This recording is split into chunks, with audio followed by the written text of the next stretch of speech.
9 फेऱ्यामध्ये 18 प्रभागाची मतमोजणी होईल. एक डीवायएसपी आणि 3 पोलीस अधिकारी आहेत.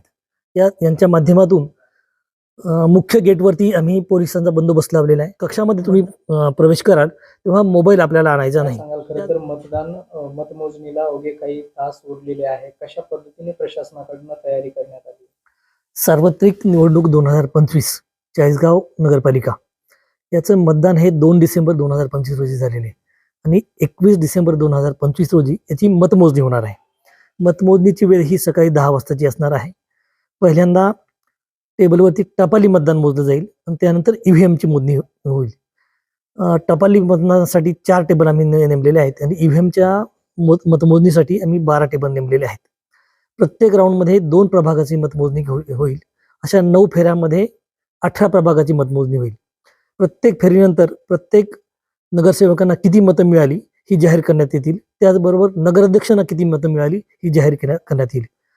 आणि पहिल्या फेरीनंतर पहिल्यांदा नगराध्यक्ष कोण उमेदवार विजयी झाले हे जाहीर होईल आणि त्याच्यानंतर सर्वात शेवटी नगराध्यक्षाचे जे उमेदवार विजय होतील ते आम्ही जाहीर करू.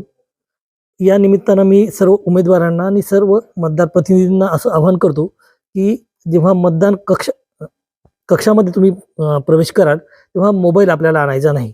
त्याचबरोबर आपल्याला जे आहे नगरपालिका प्रशासनाने ओळखपत्र दिलेले ते ओळखपत्र आणल्याशिवाय कोणाला प्रवेश मिळणार नाही. एकूणच ही प्रक्रिया शांततेत पार पडण्यासाठी मी आपल्याला सर्वांना आवाहन करत आहे. तर मतमोजणी दरम्यान काही अनुचित प्रकार घडू नये यासाठी नेमकं कशा पद्धतीने पोलीस प्रशासनाचा बंदोबस्त असणार आहे? बाहेरून देखील यासाठी काही तुकडी मागवण्यात आली आहे? या ठिकाणी एक डीवायएसपी आणि 3 पोलीस अधिकारी आहेत. यांच्या माध्यमातून मुख्य गेटवरती आम्ही पोलिसांचा बंदोबस्त लावलेला आहे.